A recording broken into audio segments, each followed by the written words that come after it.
وأما الثاني والثالث فلأن الفلاسفة لا يقولون بأن الجسم متعلق من أجزاء بالفعل وأنها غير متناهية، بل يقولون إنه قابل لانقسامات غير متناهية وليس فيه اجتماع أجزاء أصلا، وإنما الغيظ موسع باعتبار المقدار القائم به لا باعتبار كثرة الأجزاء وقلتها، والافتراق ممكن لا إلى نهاية فلا يستلزم الجزء. وأما أدلة النفي أيضا فلا تقبل الدوخ، ولهذا مال الإمام الرازي رحمه الله في هذه المسألة إلى التوقف. فإن قيل هل لهذا الخلاف ثمرة؟ قلنا نعم، في إثبات الجوهر الفرد نجاة كثير من ظلمات الفلاسفة مثل إثبات الحيولة والصورة المؤدى إلى قدم العالم مؤدي إلى خدم العالم ونفي حشر الأجساد وكثير من أصول الهندسة المبتنى عليها المبتني عليها دوام حركات السماوات وامتناع الخلق والالتئام عليها. اچھا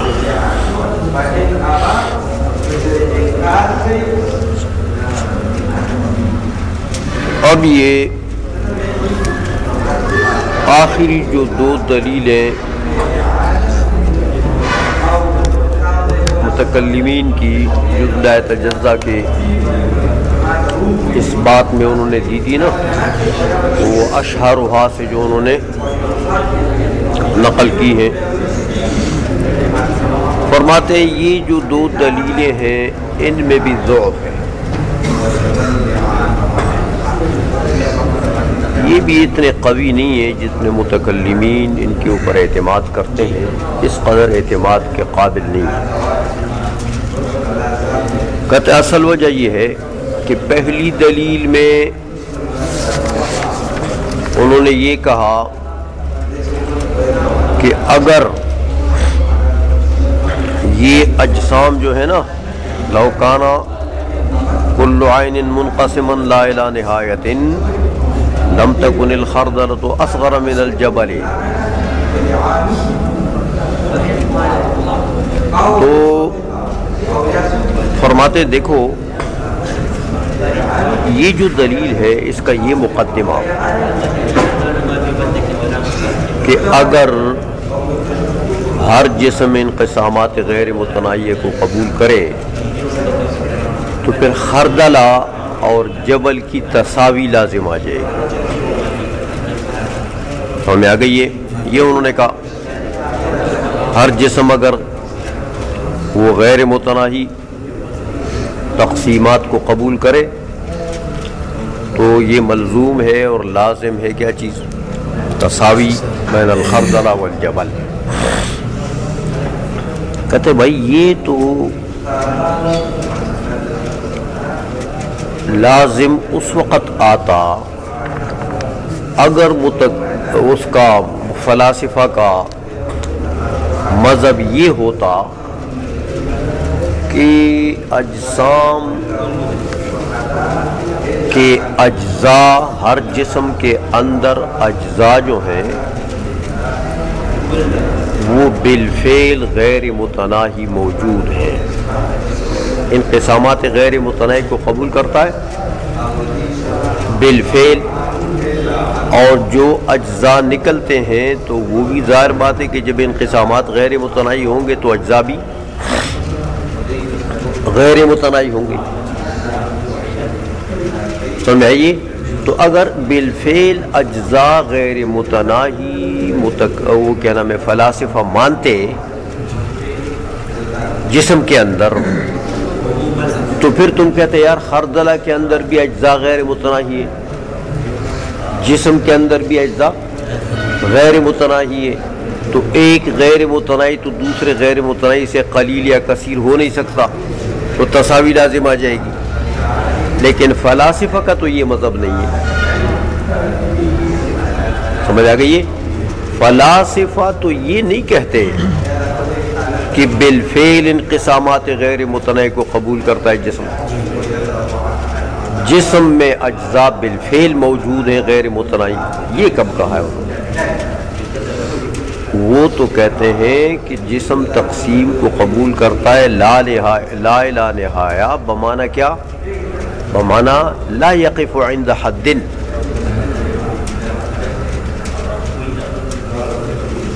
جائے گا لا یقف عند حد، بالفعل جب آپ پیچھے دیکھیں گے شمار کریں گے وہ متناہی ہوں گے، کیونکہ اس کی تو ابتدا بھی ہے انتہا بھی ہے۔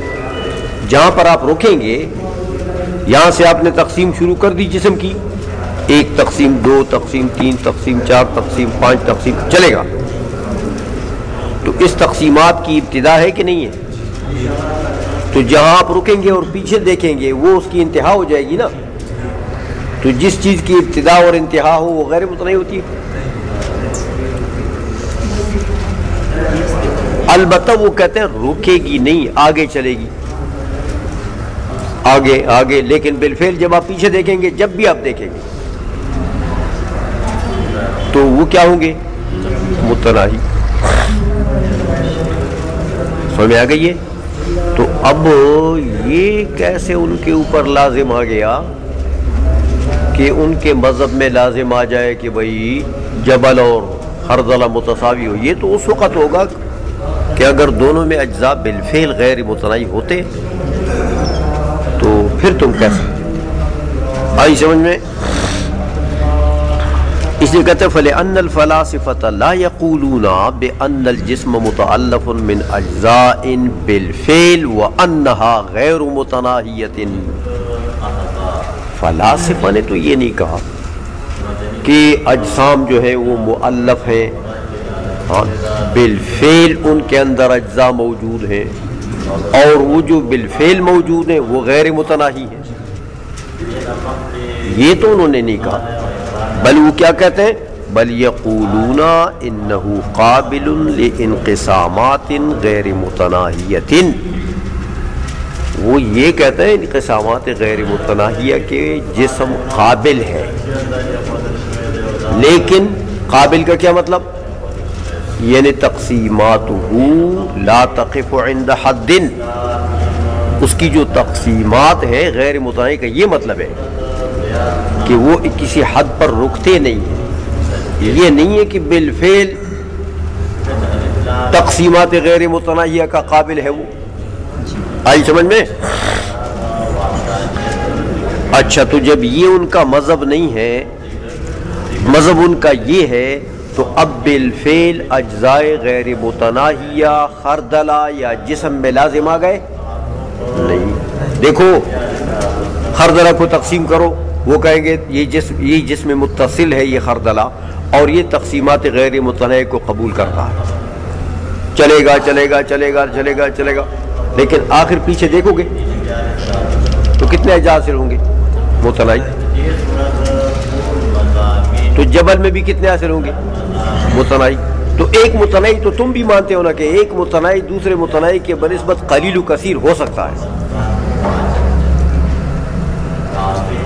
تو جب ایک متناہی دوسرے متناہی کے بنسبت قلیل و کثیر ہو سکتا ہے تو خردلہ کے اجزاء قلیل ہوں گے، جبل کے تو تساوی لازم آ گئی۔ آئی سمجھ میں؟ اس لیے علامہ تفتزانی فرماتے ہیں کہ کیا باتیں کرتے ہو یار، ان کے مذہب کو سمجھو تو پھر بات کرو۔ آئی سمجھ میں؟ اچھا، اب دوسری بات انہوں نے کہی تھی دوسری دلیل میں، یہ جو وجہ ثانی تھی نا، دیکھو والثانی ان اجتماع اجزاء الجسم لیس لذاتہ، دوسری دلیل تھی نا کہ جسم کے اندر جو اجزاء کا اجتماع ہے یہ اجتماع جسم کی ذات کا تقاضا نہیں ہے، اگر ذات کا تقاضا ہوتا تو پھر افتراق نہ آتا، کیونکہ ذات کا تقاضا تو بدلتا نہیں ہے، یہ دلیل تھی نا، تو پھر تقسیمات کو قبول ہی نہ کرتا، حالانکہ تقسیمات کو تو قبول کرتا ہے۔ تو اس سے استدلال کیا کہ یہ اجزاء کا جو اجتماع ہے جسم کے اندر یہ ذات کا تقاضا نہیں ہے، اس کا رد کرتے ہیں کہ اجتماع کا جسم کے اندر اجزاء کا اجتماع بالفعل ہے کدھر؟ فلاسفہ کے نزدیک فلاسفہ کے نزدیک جسم کے اندر اجزاء کا اجتماع بالفعل ہے؟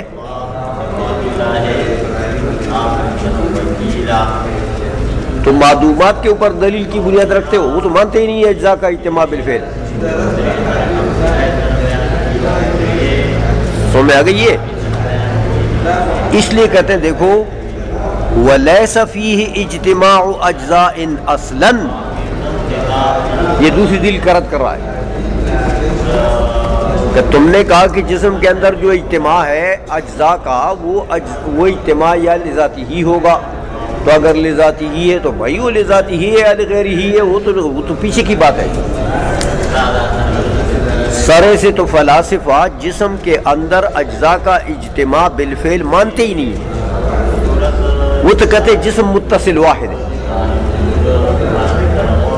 متصل اجزاء کا اجتماع جسم کے اندر مانتے ہیں وہ نہیں بالفعل. ہاں وہ کہتے ہیں تقسیمات غیر متناہیہ، تو تقسیمات غیر متناہی کو قبول کریں گے تو بالفعل جو اجزاء نکلیں گے بعد التقسیمات، قبل التقسیمات تو اجزاء نہیں مانتے. وہ تقسیم سے پہلے وہ اجزاء مانتے. تقسیم سے پہلے تو وہ کہتے ہیں جسم کیا چیز ہے؟ متصل واحد. تو تقسیم طاری کرو گے قابل تقسیم ہے، تقسیم طاری کرو گے تو بعد تقسیم اجزاء نکلیں گے، لیکن وہ اجزاء کتنے ہوں گے؟ متناہی. تو قبل تقسیم جسم کیا ہے؟ متصل واحد، اس کے اندر کوئی اجزاء نہیں ہے بالفعل. سمجھ آئیے؟ وہ تو کہتے ہیں ایولا صورت سے مرکب ہے نا، متصل واحد ہے. بات سمجھ آ رہی ہے؟ تو جب اجزاء کا اجتماع بالفعل نہیں ہے، بالفعل تو وہ جسم کو متصل واحد مانتے ہیں. تو اب یہ کہہ سکتے ہو تم کہ یہ اجتماع ذاتی ہی ہے کہ غیر ہی ہے؟ سمجھ میں آ گئی ہے؟ اس لیے کہتے ہیں بھائی وَلَيْسَ فِيهِ اجتماع اجزاء اصلا، جسم کے اندر اجتماع ہے ہی نہیں. تو جب اجتماع اجزاء ہی نہیں تو تم کیسے کہہ سکتے ہو کہ بھئی یہ اگر ذات کا تقاضا ہے تو پھر تو اس میں افتراق نہیں آئے گا؟ وہ ذات کا تقاضا تو بعد کی بات ہے. آئی سمجھ میں؟ اچھا دوسری بات تو دوسری دلیل بھی صحیح نہ ہوئی نا. اچھا پہلی دلیل میں دوسرا مقدمہ جو تھا دیکھو وہ یہ تھا کہ والعظم والصغر انما هو بکثرت الاجزاء وقلتها. پہلی دلیل میں دوسرا مقدمہ یہ کہا تھا انہوں نے کہ کسی جسم کا عظیم ہونا یا صغیر ہونا اس کا دار و مدار کس پر ہے؟ قلت اجزاء اور کثرت اجزاء پر. کہتے یہ تمہارے نزدیک ہوگا، فلاسفہ کے نزدیک نہیں ہے. فلاسفہ تو بالفعل جب اجزاء نہیں مانتے تو جسم کے صغر و کبر کا مدار اس کے اوپر رکھ سکتے ہیں؟ وہ تو اجزاء مانتے ہی نہیں بالفعل. سمجھ آئیے؟ تو تم نے کہا کہ یہ بھائی صغر و کبر کا مدار کس پر ہے؟ کثرت اجزاء یا قلت اجزاء پر. تو وہ تو سر سے اجزاء مانتے ہی نہیں. تو صغر و کبر کا مدار کیا رکھیں گے اس کے اوپر؟ کہتے یہ بات بھی غلط ہے، فلاسفہ کا یہ مذہب نہیں ہے. عائشہ میں اس لیے فرماتے ہیں کہ دیکھو وَإِنَّمَا الْعِظْمُ وَالصِّغْرُ بِاعْتِبَارِ الْمِقْدَارِ الْقَائِمِ بِهِ لَا بِاعْتِبَارِ كَثْرَةِ الْأَجْزَاءِ وَقِلَّتِهَا.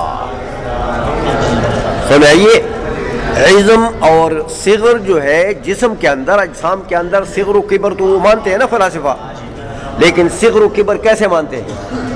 دیکھو صغر و کبر اجزاء میں وہ مانتے ہیں جس میں تعلیمی کی وجہ سے، جس میں مقدار کی وجہ سے، اور وہ مقدار کیا چیز ہے؟ وہ جسم کی جز نہیں ہے، وہ جسم کو عارض ہے. جسم کی جز تو وہ حیولہ صورت کو مانتے ہیں، مقدار کو جسم تعلیمی کو نہیں مانتے. یہ موٹپ نہیں ہوتا، یہ جسم تعلیمی کہلاتے ہیں. یہ جسم ابعاد نکلتے ہیں، ابعاد ثلاثہ.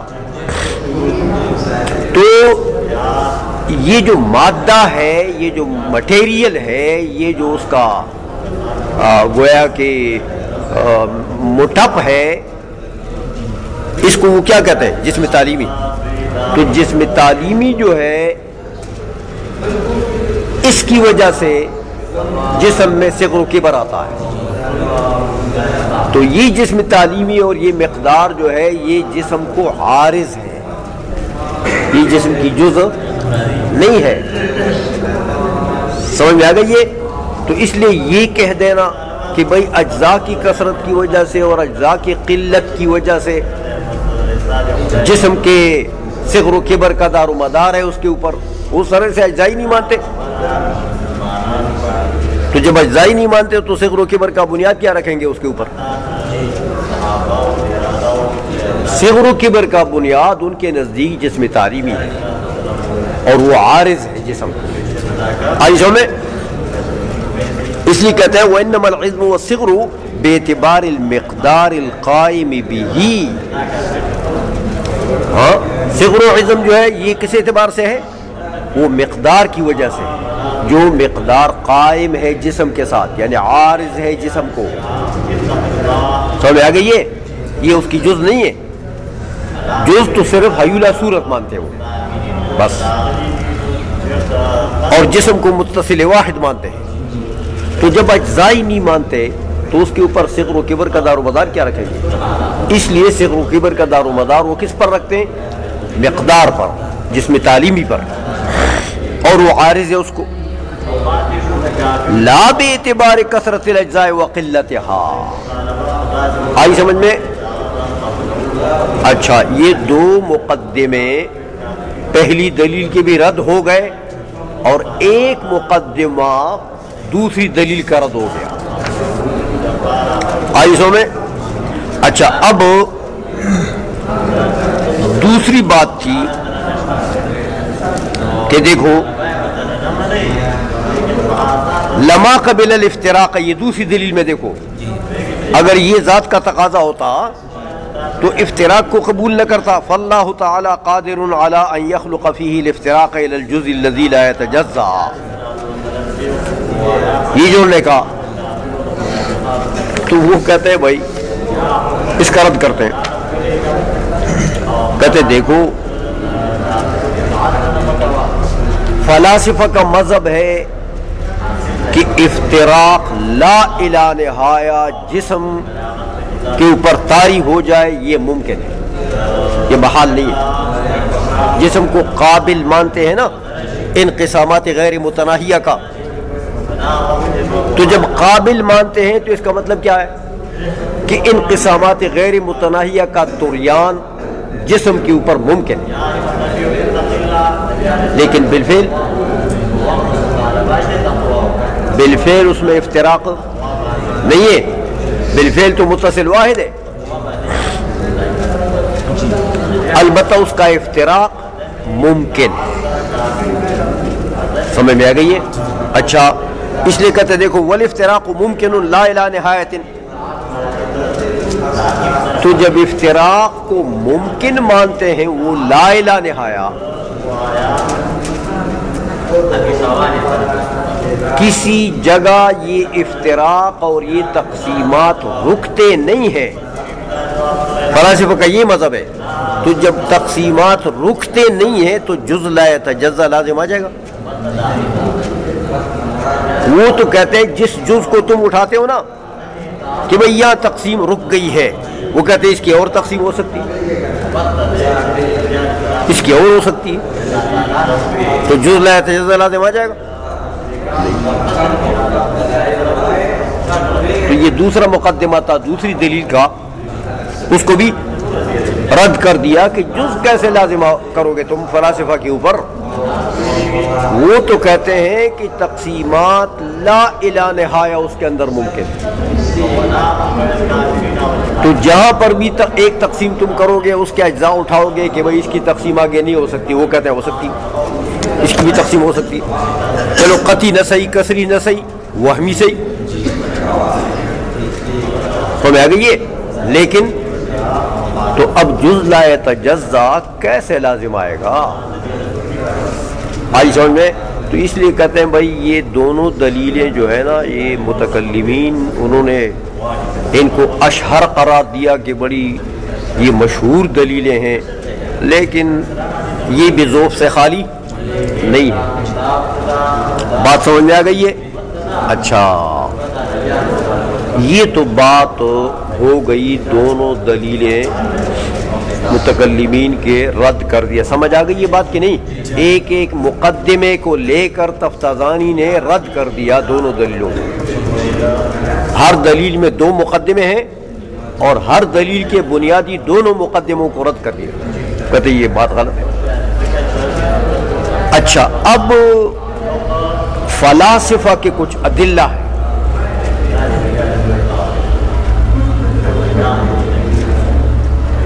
ابطال جز لا یتجزا پر فلاسفہ تو جز لا یتجزا نہیں مانتے ہیں نا، وہ تو جسم کو مرکب مانتے ہیں حیلہ صورت سے۔ تو ابطال جز لا یتجزا کے اوپر فلاسفہ نے کچھ دلائل دیے، وہ آپ میبزی پڑھیں گے انشاءاللہ، صدرہ پڑھیں گے، شمس بازغہ پڑھیں گے تو آپ کو پتہ لگ جائے گا۔ لیکن بہرحال ایک مشت نمونہ خاروار، وہ دو تین گٹیاں لے آؤ، گٹیاں کہانی یہ دو دریا رہو۔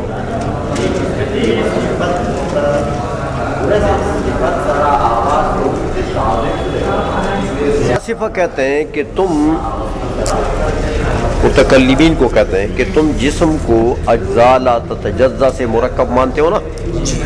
اچھا، تو فرض کرو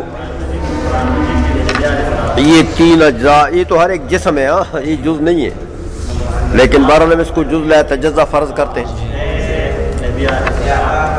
تو ایسا رکھتے ہیں کہ دو کو نیچے رکھتے ہیں، تیسرے کو اس کے متقا پر رکھتے ہیں۔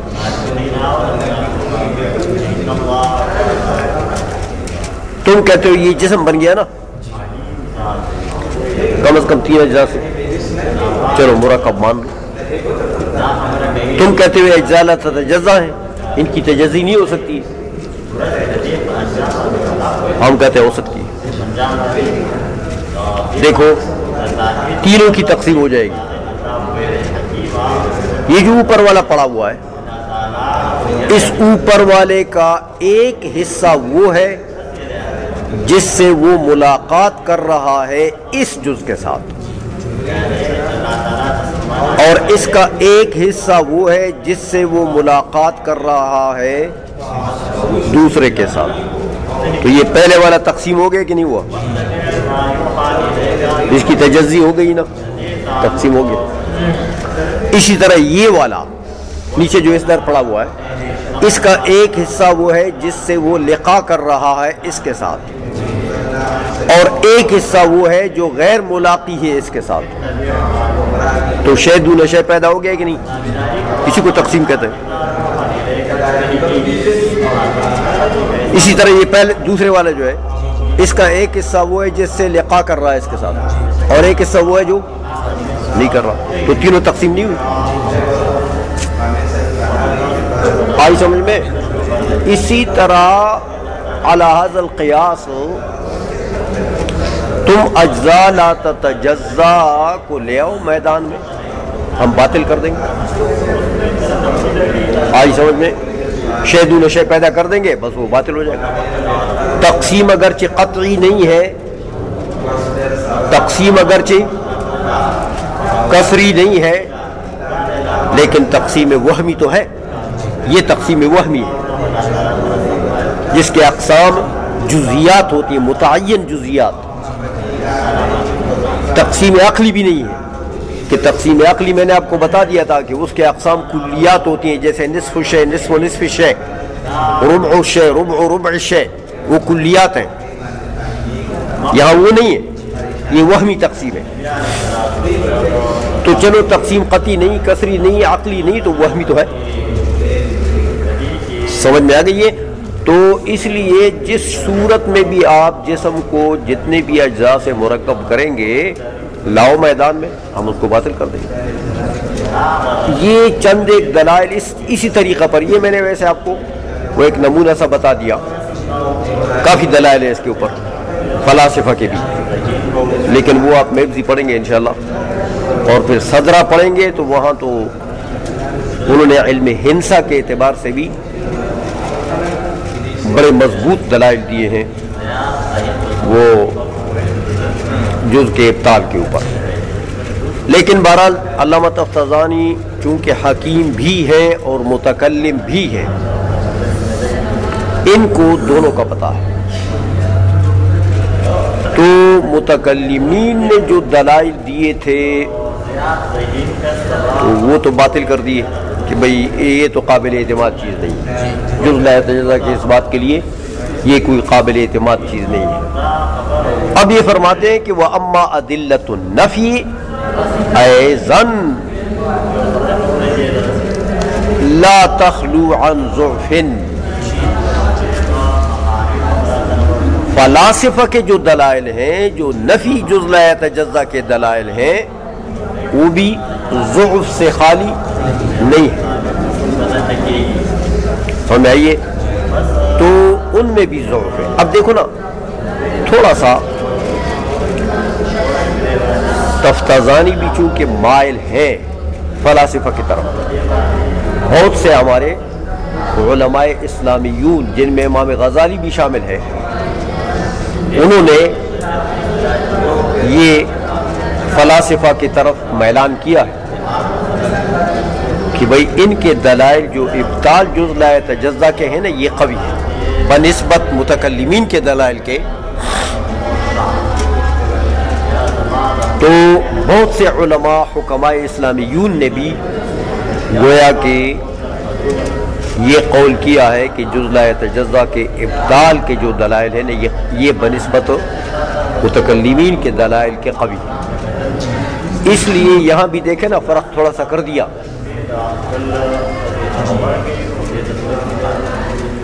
ان کو باطل کرتے ہیں کن کو؟ ہاں، یہ جو متکلمین کے دلائل ہیں، ان کے جب ابطال کا معاملہ شروع کرتے ہیں تو کیا کہتے ہیں؟ والکل ضعیف. کیا کہا؟ ایسا بالکل ایٹم بم چلا دیا، والکل ضعیف. لیکن فلاسفہ کی طرف متوجہ کہتے ہیں فلا تخلو عن ضعف. ان دونوں کلاموں میں فرق ہے کہ نہیں ہے؟ سمجھ میں آ گئی ہے؟ وہاں تو گویا کہ قطعی حکم لگا دیا کہ والکل ضعیف، اور یہاں کیا کہتے ہیں؟ فلا تخلو عن ضعف. دونوں کلاموں میں فرق ہے نا. اس لیے پتہ لگتا ہے تفتزانی صاحب کے کلام سے بھی کہ یہ کہنا چاہتے ہیں کہ متکلمین کے دلائل جو اثباتی جز لا تجزا کے ہیں نا، وہ تو قابل توجہ نہیں ہے. باقی جو فلاسفہ کے دلائل ہیں ابطال پر، ان میں جان ہے بنسبت ان کے، ان میں جان ہے. البتہ ضعف کے پہلو بھی نکل سکتے. تو انہوں نے بھی، تفتزانی رحمۃ اللہ علیہ نے بھی گویا کہ کچھ میلان اپنا ظاہر کر دیا کہ ان کے اوپر ایسا ایٹم بم نہیں چلایا. آئی سمجھ؟ اچھا، تو جب ان کے دلائل میں بھی ضعف ہے، متکلمین کے دلائل بھی ٹھیک نہیں ہیں، اس لیے کہتے ہیں بھائی بہت سے ہمارے علماء آئے ہیں، انہوں نے دونوں طرف کے دلائل کو جب پرکھا کہ جزلہ تجزا کے ابطال کے دلائل کو بھی دیکھا، اس بات کے دلائل کو بھی دیکھا، تو وہ فیصلہ نہیں کر سکے، لہذا انہوں نے اس مسئلے میں توقف اختیار کیا۔ اس مسئلے میں جیسے دیکھو، اس لیے کہتے ہیں کہ وَلِهَذَا مَالَ الْإِمَامُ الرَّازِي رحمہ اللہ فی هذه المسألة إلى التوقف۔ امام راضی بھی چونکہ اس فن کے ماہر ہیں، متکلمین میں سے بھی ہیں اور فلسفی بھی ہے، حکیم بھی ہے، تو کہتے ہیں امام راضی جیسے شخص جب اس مسئلے میں آئے نا تو وہ فیصلہ نہیں کر سکتے، اس لیے انہوں نے کیا کر دیا، کہا یار بس توقف ٹھیک ہے، کیونکہ دلائل دونوں طرف ہیں، تو لہذا توقف ہی۔ لیکن توقف کا یہ معنی ہوتا ہے کہ کسی ایک جانب کو ترجیح دیے بغیر انسان خاموش رہ جائے، کسی ایک جانب کو ترجیح دیے بغیر انسان سکوت کر لے کہ بھئی کوئی کہے تو کہے، میں کچھ نہیں کہتا، لیکن دیکھو جس نے کہا اس کو برا بھی نہیں کہتا، جس نے کہا کہ فلاسفہ کے دلائل قوی ہیں، میں خود اتفاق نہیں کرتا، میں خاموشی اختیار کرتا ہوں، لیکن اس کو برا بھلا بھی، جس نے کہا متکلمین کے دلائل قوی ہیں، میں اتفاق نہیں کرتا، میں سکوت اختیار کرتا ہوں، لیکن اس کو برا بھلا بھی۔ توقف کا یہ مطلب ہوتا ہے، سمجھ میں آ گئی ہے؟ تو امام راضی نے اس مسئلے میں اس لیے توقف اختیار کیا، تو مطلب یہ کہ دلائل دونوں طرف ہیں۔ اب یہاں ایک سوال نقل کرتے ہیں کہ بھائی فَإِنْ قِيلَ هَلْ لِهَذَا الْخِلَافِ ثَمَرَةٌ، کہ آئے یہ جو متکلمین اور فلاسفہ کا اختلاف ہے جزلہ تجزا کے ابطال اور اس بات میں، تو آیا اس اختلاف کا کوئی ثمرہ ہے؟ کہتے ہیں ہاں ثمرہ ہے۔ وہ ثمرہ یہ ہے کہ نعم فی اثبات الجوہر الفرد نجات عن کثیر من ظلمات الفلاسفہ، اگر جوہر فرد کو مانو گے جیسے متکلمین مانتے ہیں، اور جسم کو اجسام کو جواہر فردہ سے مرکب مانو گے، اجزالہ تجزا سے مرکب مانو گے، تو کہتے ہیں البتہ فلاسفہ کے بہت سے قواعد اور ان کے متقدمین فلاسفہ جو تھے وہ فلاسفہ جو مسلمان نہیں تھے، جیسے ارسطاطالیس وغیرہ، تو ان فلاسفہ نے جو ایسے قواعد وضع کیے ہیں جو دین اسلام کے خلاف ہیں، ان تمام قواعد سے نجات مل جائے گی۔ جوہر فرد کو مانو گے نا کہ اجسام مرکب ہے کس سے؟ جزلہ تجزا سے، تو بس ہیولہ سے تو جان چھوٹ گئی ہے کہ جسم تو ہیولہ صورت سے مرکب نہیں ہے نا، تو دیکھو ہیولہ سے جان چھوٹی ہے، تو یہ ارسطو وغیرہ نے یہ قاعدہ بنایا ہے کہ یہ عالم قدیم ہے، وہ کہتا ہے کہ عالم قدیم ہے۔ کیوں قدیم ہے؟ اس لیے کہ دیکھو عالم جو ہے اس کا مادہ قدیم ہے.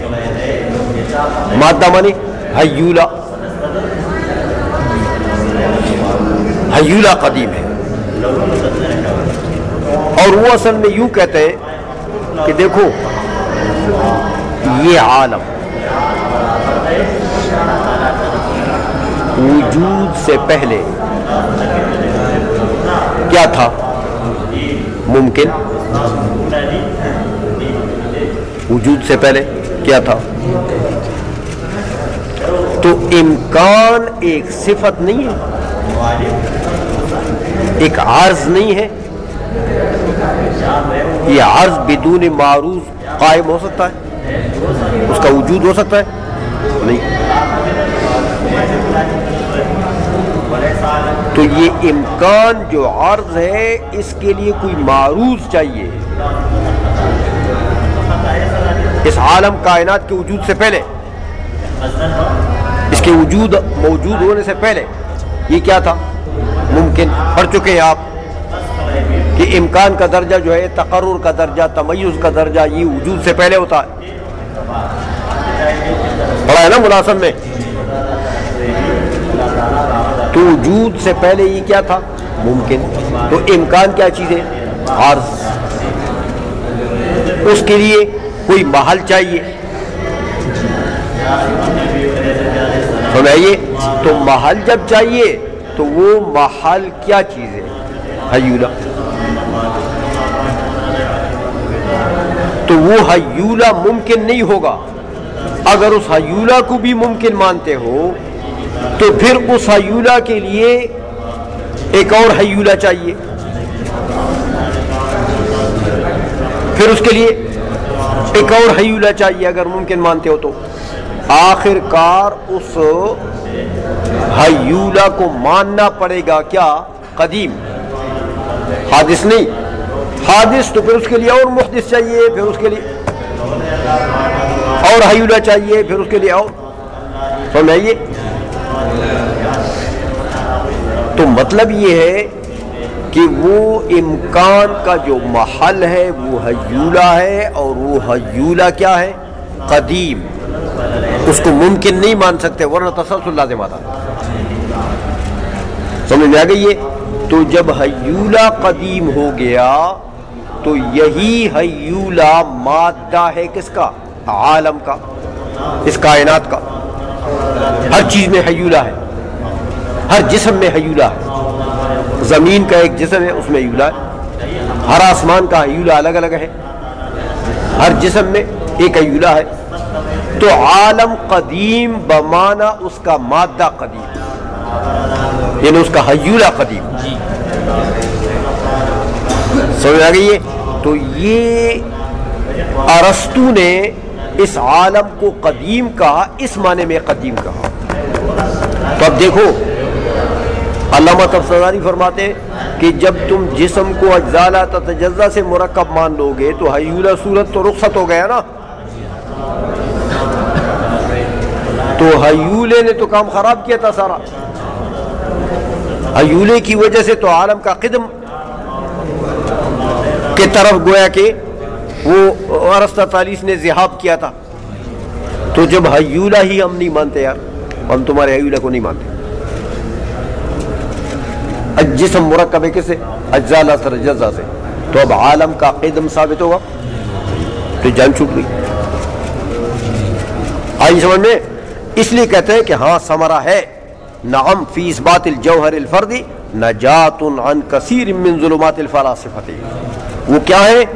مثل اثبات الحیولہ والصورت.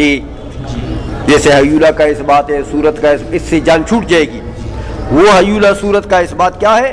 المؤدی الی قدم العالم. ہاں کہ وہ مؤدی ہے کس کی طرف؟ قدم عالم کی طرف. حیولہ کو مان لیا تو بس عالم کو قدیم مان لیا. عائشہ میں. اور دوسرا وَنَفْيِ حشر الاجساد. اور دیکھو جب عالم کو قدیم مان لیا تو اب حشر الاجساد ہو سکتا ہے. حشر الاجساد تو جب ہوگا کہ یہ عالم سارا فنا ہو جائے گا تو پھر حشر الاجساد ہوگا. تو جب عالم فنائی نہیں ہوتا وہ قدیم مان لیا تو اب حشر الاجساد کیسے ہوگا؟ تو اس ہیولے نے سارا کام خراب کیا ہے، سمجھ آ گئی ہے؟ اس لیے کہتے ہیں کہ اس سے جان چھوٹ جائے گی۔ وَكَثِيرٍ مِّنْ أُصُولِ الْحِنْسَةِ الْمُبْتَنِي عَلَيْهَا دَوَامُ حَرَكَاتِ السَّمَاوَاتِ وَامْتِنَاعُ الْخَلْقِ وَالِالْتِيَامِ عَلَيْهَا، اور علم ہنسا کے بہت سے اصول سے نجات مل جائے گی۔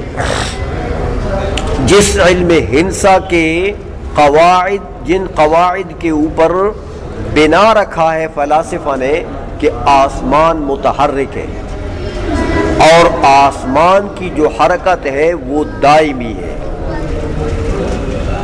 تو دیکھو جب حرکت دائمی ہے تو پھر آسمان کیا ہوگا؟ وہ بھی دائمی ہوگا، سمجھ آئیے؟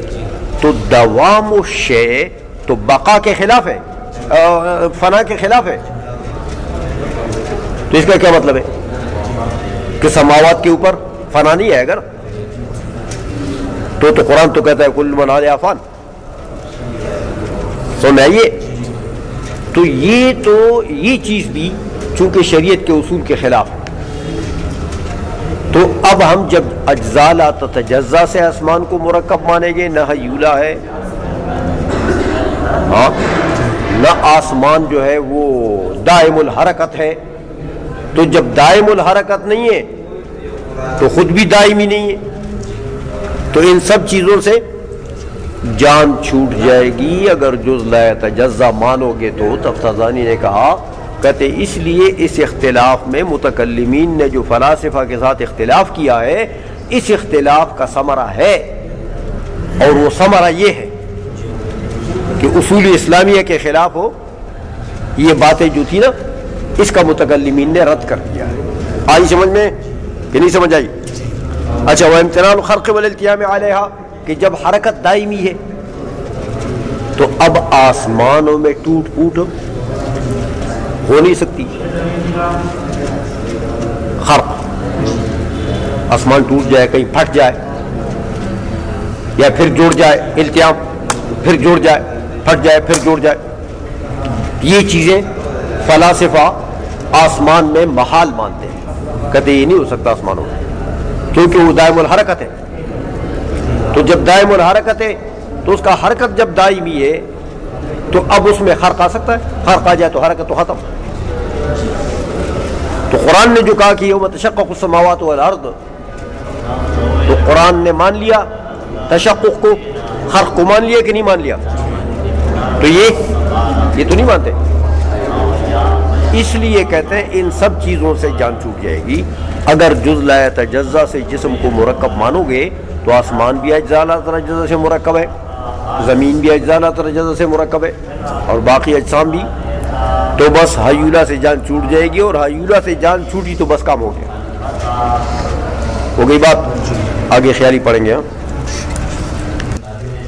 قوة للنفس إن كنت هذا منافع ما مر في وجه الحسر من أجل الأكل ليس آلة غير المدرك، قلت وصف الشيء لا يسمى آلة له وأما حمل الغير على المصطلح فبعينه۔ اچھا، اب یہ انہوں نے اسباب علم میں سے عقل کو گنا تھا نا ماتن نے، تو شارح نے پھر تعریف کی کہ وہ قوت للنفس بہا تستعد للعلوم والادراکات، وہ قوت للنفس، نفس کے لیے ایک قوت کا نام ہے عقل، جس قوت کے بسبب بہا، جس قوت کے بسبب نفس جو ہے، نفس ناطقہ جو ہے، وہ مستعد اور تیار ہو جاتی ہے ادراکات کے لیے۔ یہ انہوں نے عقل کی تعریف کی تھی، یہاں تو یہ بات کہی پیچھے واسباب العلم للخلق ثلاثۃ، جب انہوں نے کہا تھا نا تو وہاں ثلاثۃ میں جو انہوں نے وجہ حصر بیان کی تھی، یاد ہے آپ کو؟ تو اس میں کیا کہا کہ یہ تین ہیں اسباب علم، اور وہ جو وہ وجہ الضبط ان السبب، دیکھا الحواس السلیمۃ والخبر الصادق والعقل، اس کے بعد یہ بحکم الاستقراء کہا نا، تو وجہ الضبط ان السبب ان کان من خارج فالخبر الصادق، والا اگر خارج سے نہیں ہے تو فإن کان آلۃ غیر مدرک فالحواس، سمجھائیے، والا فالعقل، اگر آلہ غیر مدرکہ نہیں ہے تو فالعقل، آلہ غیر مدرکہ ہے تو پھر حواس، دیکھا، اور آلہ غیر مدرکہ نہیں ہے تو عقل۔ تو اس سے تو یہ پتہ لگا کہ آلہ غیر مدرکہ نہیں ہے، تو کیا مطلب ہوا کہ مدرک ہے؟ عقل کیا ہے؟ مدرک ہے۔ اچھا، تو یہاں کیا کہتے ہیں؟ یہاں تعریف کرتے ہیں کہ ہوا قوت للنفس، کہ یہ عقل مدرک نہیں ہے، مدرک تو نفس ناطقہ ہے۔ قوت للنفس بہا تستعد، یہ تستعد میں ہی ضمیر کس کی طرف عائد ہے؟ نفس کی طرف، کہ جس قوت کے بسبب یہ نفس جو ہے یہ مستعد ہو جاتی ہے کس کے لیے؟ للعلوم والادراکات، علوم و ادراکات کے لیے۔ تو مطلب یہ ہوا کہ مدرک کون ہے؟ نفس ناطقہ، اور عقل اس کے لیے کیا ہے؟ آلہ ہے۔ تو جب یہ آلہ ہوا، سمجھ آئیے، تو آلہ غیر مدرکہ ہوا کہ نہیں ہوا؟ مدرک تو نفس ناطقہ ہو گیا نا، تو یہ آلہ ہو گیا کس کے لیے؟ نفس ناطقہ کے لیے۔ تو یہ جب آلہ ہے، مدرک کے لیے آلہ ہے، تو یہ خود کیا بنا؟ غیر مدرک۔ تو وہاں انہوں نے، اس نے کیا کہا تھا تفسیرانی صاحب نے، کہ وہ آلہ غیر مدرکہ تو حواس ہیں،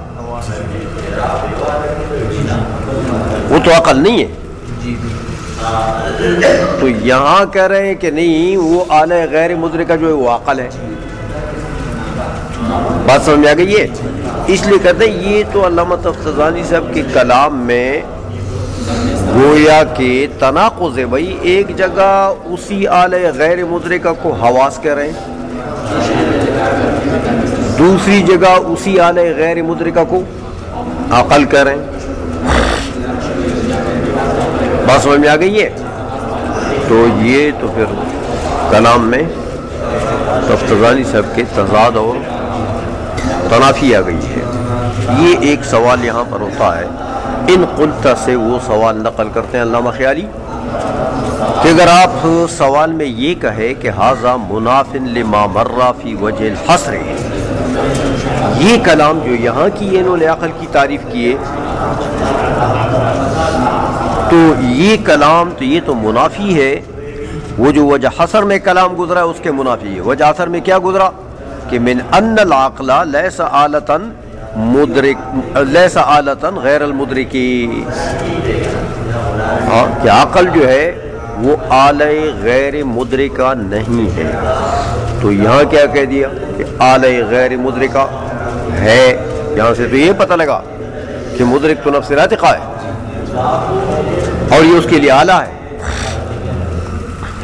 تو آلہ غیر مدرکہ نہیں ہوا۔ بات سمجھ میں آ گئی ہے؟ یہ ایک سوال یہاں پر ہوتا ہے کہ یہ تو تفتزانی صاحب کے کلام میں تناقض آ گیا۔ قلتو سے اس کا جواب دیتے ہیں، کہتے ہیں نہیں بھائی، قوت للنفس، یہاں انہوں نے یہ لفظ کہا ہے کہ قوت للنفس، قوت للنفس کا معنی کیا ہے؟ وصف للنفس، نفس کے لیے یہ قوت ہے، کیا مطلب؟ وصف ہے نفس کے لیے، تو نفس ناطقہ کے لیے یہ وصف ہے، تو وصف الشیء کو کوئی آلہ کہتا؟ آلہ جو ہے وہ تو وجود میں ذل آلے کا غیر ہوتا ہے، اور اس آلے کے ذریعے سے گویا کہ اس کا اثر پہنچتا ہے مؤثر کا، وہ متاثر تک، فاعل کا اثر پہنچتا ہے منفعل تک آلے کے ذریعے سے، تو آلہ جو ہے وہ فاعل اور منفعل دونوں کا غیر ہوتا ہے، وجوداً غیر ہوتا ہے، سمجھائیے۔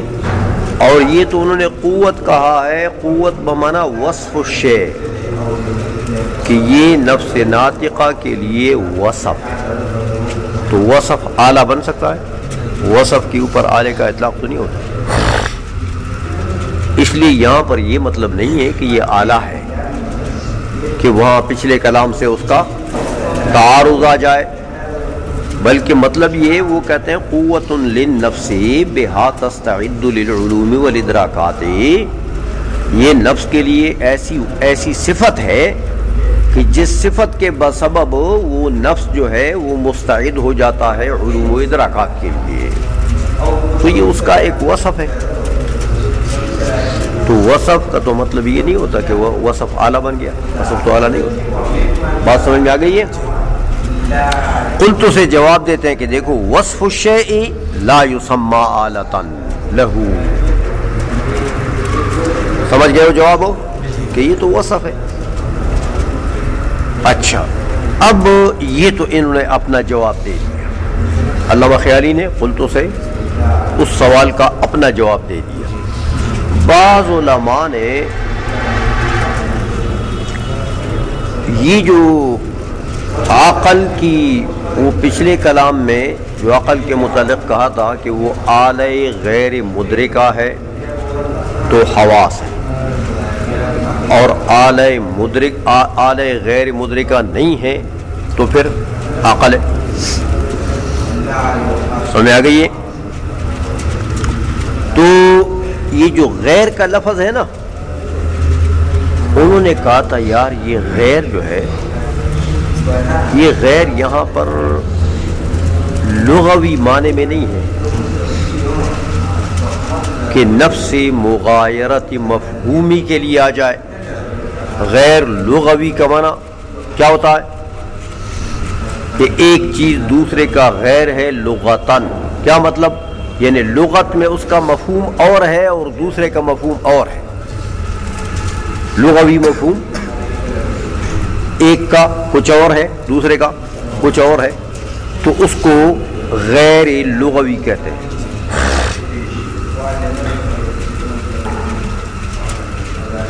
بعض علماء نے اس سوال کا جواب یوں دیا کہ یہ غیر بمعنی لغوی نہیں ہے کہ مفہوم میں صرف تغایر ہے، بلکہ غیر بمعنی مصطلح ہے، اصطلاحی غیر۔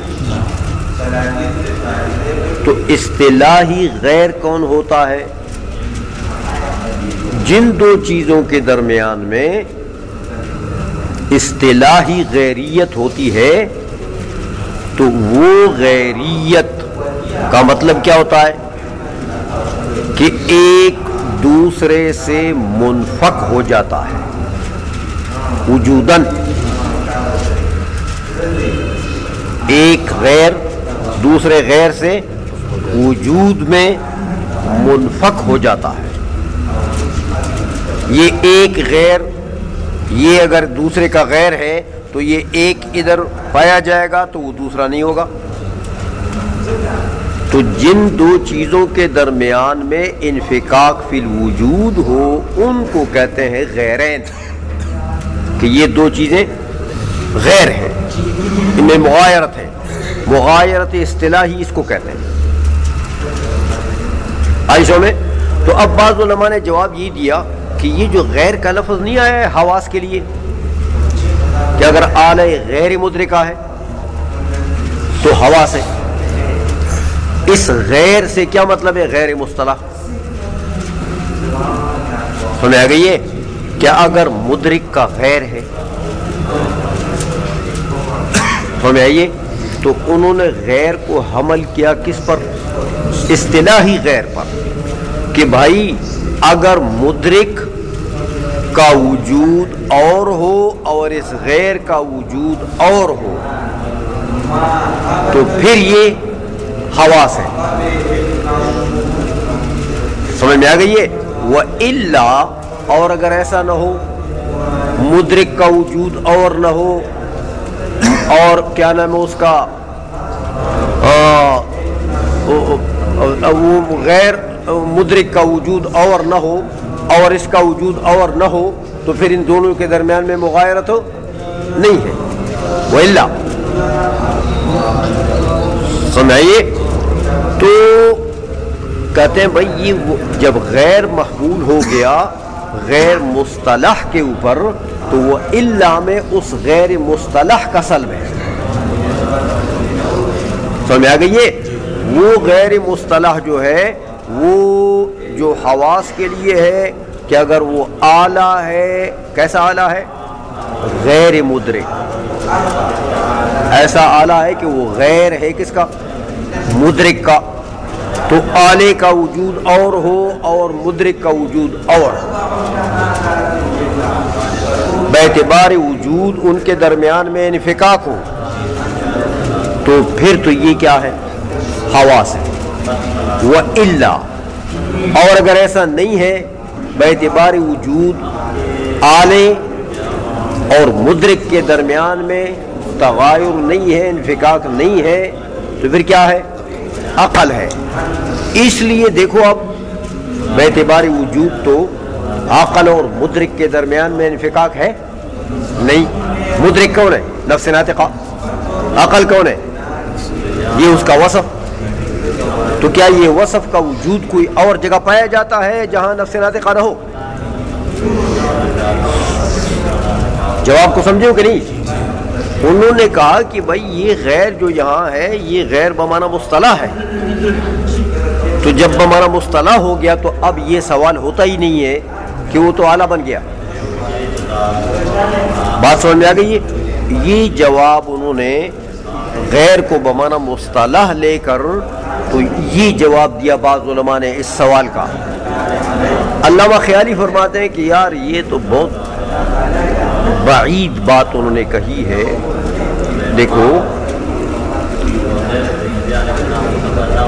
غیر کا لفظ جب بولا جاتا ہے تو ظاہر اور متبادر معنی اس کا غیر لغوی ہے، غیریت فی المفہوم، بس غیریت فی الوجود نہیں، کہ ان دونوں کے وجود میں بھی انفکاک ہو اور جدائی ہو. تو ایک تو غیر بمعنی مصطلح لے کر متبادر معنی کو چھوڑ دیا گیا. جو متبادر معنی تھا غیریت بمعنی غیریت لغوی، اس کو چھوڑ دیا گیا. دوسری بات یہ ہو گئی ہے کہ یہ غیر بمعنی مصطلح لینا، غیر بمعنی مصطلح لینا یہاں پر اس جگہ پر یہ مناسب بھی نہیں ہے. سمجھائیے. دیکھو جب کہ غیر بمعنی لغوی سے کام بن جاتا ہے، غیر بمعنی لغوی سے معنی صحیح ہو جاتا ہے، عبارت ٹھیک ہو جاتی ہے، تو پھر غیر بمعنی مصطلح تک جانے کی ضرورت ہے؟ خلاف اصل تک جانے کی ضرورت ہے؟ متبادر معنی کو چھوڑ کر غیر متبادر تک جانے کی ضرورت ہے؟ نہیں۔ تو یہاں دیکھو، غیر جو اعلیٰ ہو، غیر مدرک کا غیر ہو، تو وہ حواس ہے۔ تو یہ حواس جو ہیں یہ مفہوماً مدرک کا غیر ہیں کہ نہیں؟ سمجھ میں آ گئی ہے؟ نفس ناطقہ کا غیر نہیں ہے حواس مفہوماً۔ تو جب یہ معنی صحیح ہے، وہاں پر متبادر معنی وہاں پر صحیح ہے، تو پھر متبادر معنی کو فضول ایسے ہی آبس بغیر ضرورت داعیہ کے چھوڑ دینا اور خلاف اصل کی طرف جانا یہ بعید نہیں ہے۔ اس لیے علامہ خیالی نے اس جواب کو رد کر دیا، کہتے وَأَمَّا حَمْلُ الْغَيْرِ عَلَى الْمُصْطَلَحِ، اس سوال کا اس طریقے سے جواب دینا کہ آپ غیر کو مصطلح معنی پر لے جائیں اور لغوی معنی کو چھوڑ دیں، کہتے فبعید، یہ جواب اس طریقے سے جن لوگوں نے دیا ہے تو یہ اس میں بعد ہے، جبکہ وہ متبادر معنی جو ہے وہ یہاں پر ٹھیک ہو سکتا ہے، تو پھر وہ لغوی معنی کو چھوڑ کر متبادر معنی کو چھوڑ کر اور غیر متبادر کی طرف جانا بلا ضرورت داعیہ، یہ تو ظاہر بات ہے کہ اس میں تو بعد ہے نا۔ تو اس جواب کا جو بعض علماء نے دیا تھا غیر کو بمعنی مصطلح محمول کر کے، اس کو رد کر دیا علامہ خیالی نے، تو اپنا جواب ان کا اب ٹھیک رہ گیا نا، خود سے جو جواب دیا۔ بات سمجھ میں آ گئی ہے؟ چلو قوله وقيل جوهر هذا هو النفس بعينها والعرف واللغة على مغايرتهما فإذا قال القيل قیلا۔ اچھا، اب انہوں نے آگے ایک اور بات کی تھی کہ وقیل جوہر تدرک بها الغائبات بالوسائط والمحسوسات بالمشاہدۃ۔ بعض علماء نے عقل کی یہ تعریف کی ہے کہ عقل ایک جوہر کا نام ہے، عرض نہیں ہے، جوہر ہے۔ تدرک بها الغائبات بالوسائط والمحسوسات بالمشاہدۃ، وہ ایسا ایک جوہر ہے جو غائبات کے لیے ادراک جب کرتا ہے، غائبات کا ادراک کرتا ہے تو بالوسائط کرتا ہے۔ امور مغیبہ کا ادراک کرتا ہے تو کیسے کرتا ہے؟ وسائط سے۔ وسائط چاہے حواس ظاہرہ ہو، چاہے خبر ہو، چاہے اور کوئی چیز ہو، الہام ہو، رؤیا صادقہ ہو، وغیرہ وغیرہ، اور تجربہ ہو، تو یہ سب وسائط ہے۔ لیکن محسوسات کا جب ادراک کرتا ہے نا وہ جوہر، تو وہ بالمشاہدہ کرتا ہے۔ یہ تعریف بعض لوگوں نے عقل کی علامہ خیالی فرماتے ہیں کہ یار یہ اصل میں بنیادی طور پر تو یہ عقل کی تعریف نہیں ہے، حقیقت میں یہ نفس ناطقہ کی تعریف ہے۔ یہ جو تعریف ہے کہ جوہر تدرک بها الغائبات بالوسائط والجزیات والمحسوسات، تو یہ تعریف جنہوں نے کی ہے حقیقت میں تو یہ تعریف عقل کی نہیں ہے، حقیقت میں یہ تعریف کس کی ہے؟ نفس ناطقہ کی۔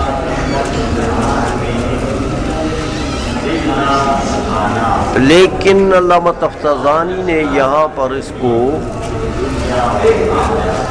عقل کی تعریف کرتے ہوئے نقل کیا ہے۔ حالانکہ عرف اور لغت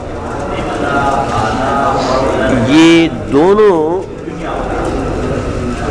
عرف میں بھی اور لغت میں بھی یہ تعریف کس کی ہے؟ نفس ناطقہ کی. اور عرف اور لغت دونوں یہ کہتے ہیں کہ عقل الگ چیز ہے اور نفس ناطقہ الگ چیز ہے. یہ نہ عرف میں کوئی عرف ایسا ہے جس میں یہ بات معروف ہو کہ عقل اور نفس ناطقہ ایک چیز، نہ اس پر عرف جاری ہے اور نہ اس کے اوپر لغت دلیل ہے. لغت میں بھی عقل اور نفس ناطقہ جدا جدا چیزیں ہیں.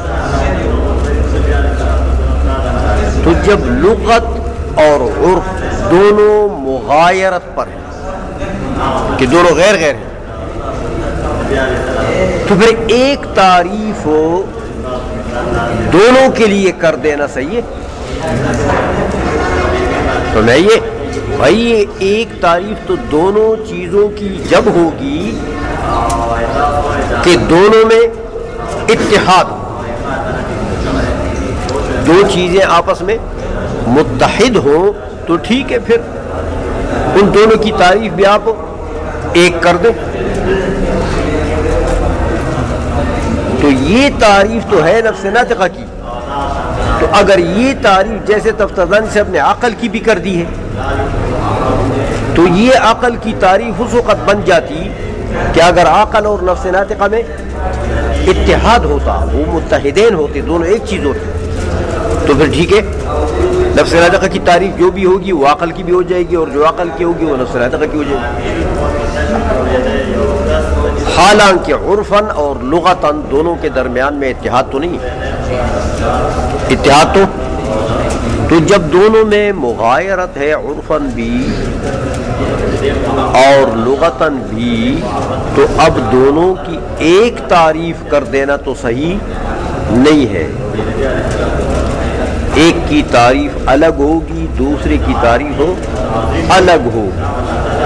تو جب یہ نفس ناطقہ کی تعریف ہے حقیقتاً، تو یہ عقل کی تعریف بنانا اس کو صحیح نہیں ہوا نا، صحیح نہیں ہوا. یہ تو علامہ خیالی نے علامہ تفتزانی کے اوپر اعتراض کر دیا کہ اس کو گویا کہ عقل کی تعریف میں نقل کرنا یہ صحیح نہیں. سمجھ میں آ گئی ہے. لیکن پھر بتاتے ہیں کہ فلذا قال قیلا، کہتے ہیں کہ علامہ تفتزانی کے کلام میں بھی یہ جو میں نے کہا اس کی طرف اشارہ ہے. یہ کہ علامہ تفتزانی نے جب یہ تعریف عقل کی نقل کی تو کس کلمے سے نقل کی؟ قیلہ سے. تو اس قیلہ سے اشارہ کر گئے کہ بھائی اس کو جو میں قیل سے نقل کرتا ہوں نا، اس کے اندر قیل ہے.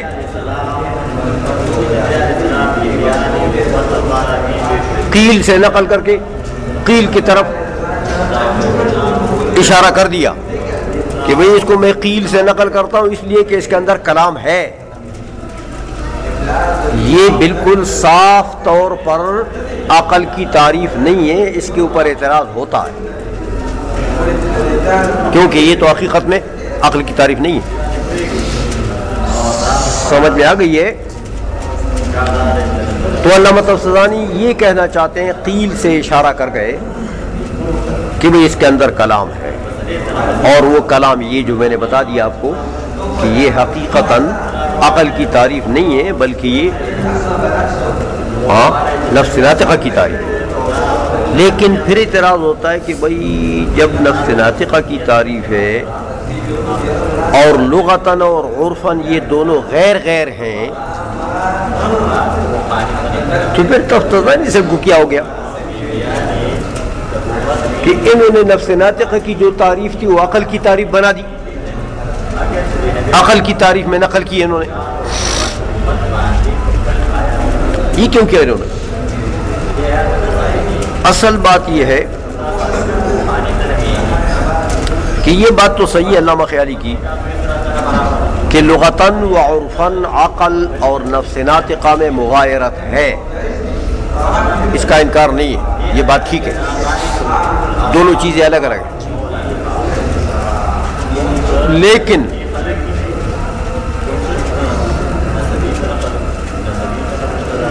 بعض اصطلاحات میں جیسے متکلمین، جیسے صوفیہ، سمجھائیے کہ اصطلاحات میں بعض اوقات ظاہراً نفس ناطقہ کے اوپر عقل کا اطلاق ہوتا ہے اور عقل کے اوپر نفس ناطقہ کا ادراک ہوتا ہے۔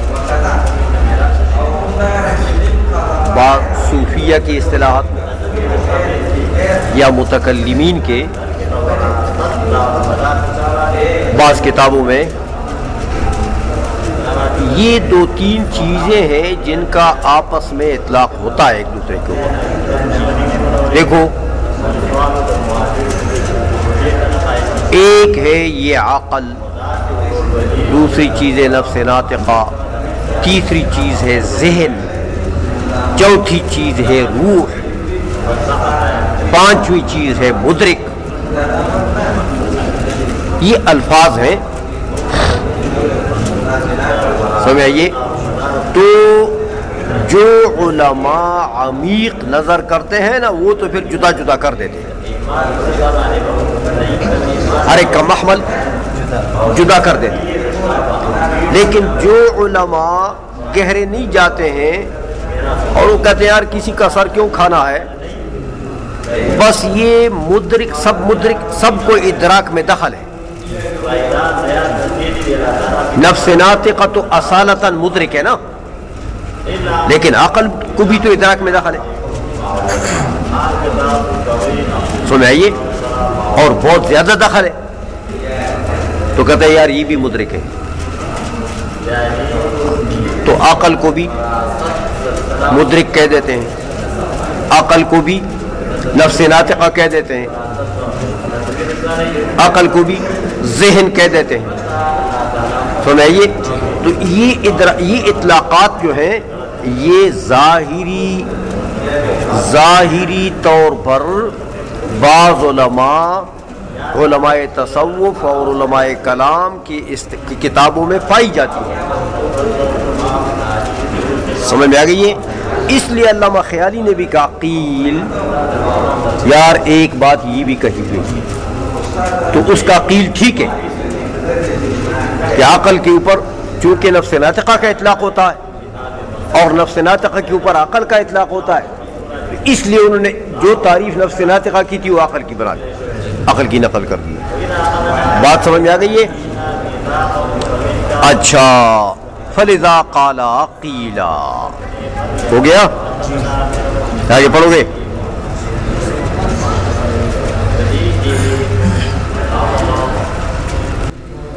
قوله سبب للعلم أيضا عدم تقييده بالضروري أو الاستدلالي أو نحوهما إشارة إلى العموم ففيه رد لفرق المخالفين.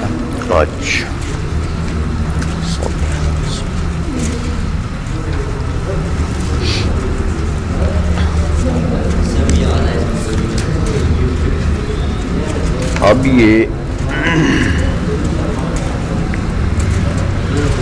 انہوں نے علامہ تفتزانی رحمۃ اللہ علیہ نے یہ جو ماتن نے فہو سبب للعلم ایضا کہہ دیا، علامہ تفتزانی نے اس کی وجہ بتائی کہ صرح بذلك لما فيه من خلاف السمنیۃ والملاحدۃ فی جمیع النظریات و بعض الفلاسفۃ فی الالہیات۔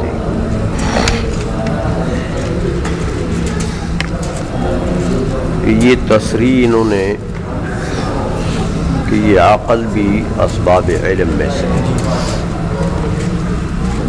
تصریح کیوں کی ہے؟ اس لیے کہ اس میں گویا کہ رد کرنا مقصد ہے یہ سمنیہ وغیرہ کا.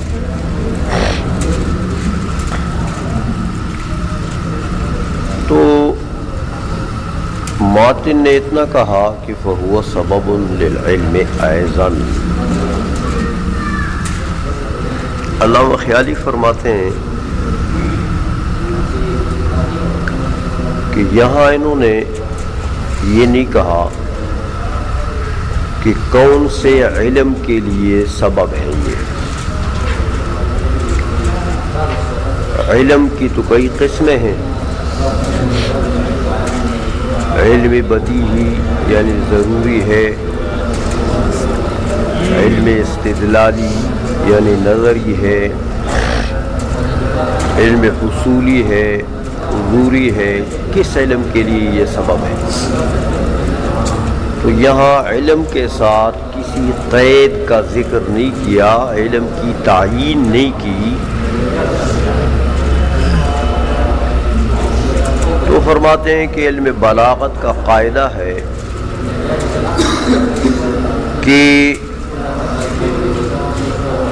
جب قید کو حذف کیا جاتا ہے، قید کا ذکر نہیں ہوتا، تو یہ دلیل عموم ہے. تو جب یہاں پر ماتن نے کوئی قید نہیں لگائی، بس اتنا کہہ دی کہ سبب للعلم، علم کے لیے سبب. یہ نہیں کہا کہ علم استدلالی کے لیے، کہ ضروری کے لیے، کہ حصولی کے لیے، کہ حضوری کے لیے کوئی نہیں بات. تو یہ قید کا حذف یہ قاعدے کے مطابق دلیل ہے کس کا؟ عموم کا. کہ ماتن یہ کہنا چاہتے ہیں کہ یہ علم استدلالی ہو چاہے ضروری ہو، سب کے لیے یہ سبب ہے عقل. عائشہ میں اس لیے فرماتے ہیں کہ عدم تقییدہ بالضروری او الاستدلالی او نحوہما. یہ جو ماتن نے تقیید نہیں کی ہے علم کی، اس کے ساتھ ضروری کے ساتھ یا استدلالی کے ساتھ، او نحوہما یا کسی اور قید کے ساتھ، تو یہ عدم تقیید یہ اشارہ ہے کس کی طرف ہو؟ الی العموم، عموم کی طرف. اور یہ وہی بلاغت کا قاعدہ ہے کہ نصوص میں چاہے نصوص قرآنیہ حدیثیہ ہوں یا نصوص علماء ہوں، تو ان سب میں جب قید کو حذف کر دیا جاتا ہے، قید کا ذکر نہیں ہوتا، تو یہ دلیل عموم ہے. تو کہتے ہیں اس قاعدے کے مطابق یہ پھر ماتن کا مطلب یہ ہے کہ علم عام کے لیے سبب ہے یہ عقل، چاہے وہ استدلالی ہو کہ غیر استدلالی ہو. سمجھ میں آ گئی ہے؟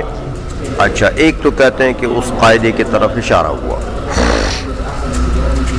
دوسرا، جب علم استدلالی غیر استدلالی ہر قسم کے علم کے لیے یہ عقل سبب ہے،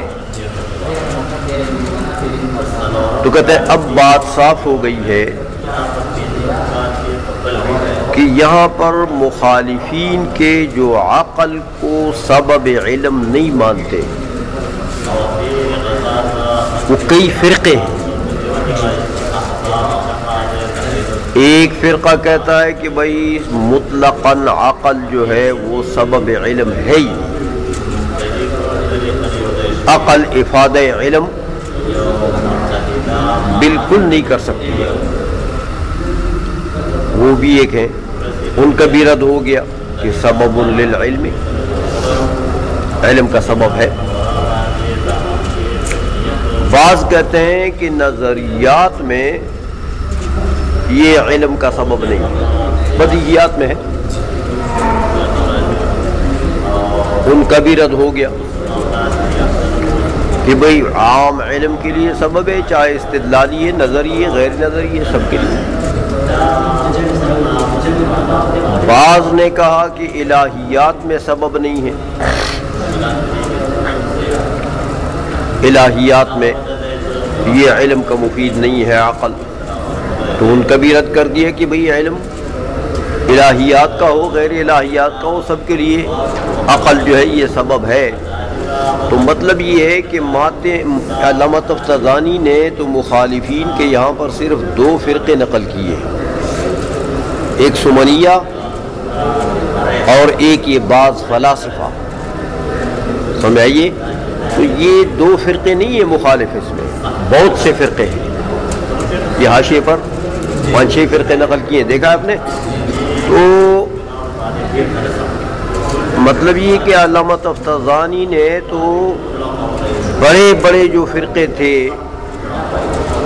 تو بطور مثال انہوں نے 1-2 نقل کیے ہیں، تو اس کا یہ مطلب نہیں ہے کہ فرق مخالفہ کا حصر ہے ان دو میں، ان میں حصر یہ بطور تمثیل ذکر ہیں، تو بڑے بڑے جو تھے ان کا نام انہوں نے لے لیا، باقی فرق مخالفہ اس میں زیادہ ہے۔ تو کہتا تمام کا رد ہو گیا جب علم کو عام لیں گے کہ سبب للعلم، اور علم سے عام لیں گے چاہے استدلالی ہو غیر استدلالی ہو، الہیات کا علم ہو غیر الہیات کا علم ہو، نظریات کا ہو کہ بدیہیات کا ہو، تو سب کا رد ہو گیا، اس عموم کی وجہ سے سب کا رد ہو گیا۔ اسی لیے علامہ خیالی فرماتے کہ ففیہ رد لفرق المخالفین، کہ تمام فرقوں کا رد جو ہے وہ اس میں آ گیا ہے، جب عموم پر اس کو رکھ لیا تو تمام فرقوں کا رد اس میں ہو گیا ہے۔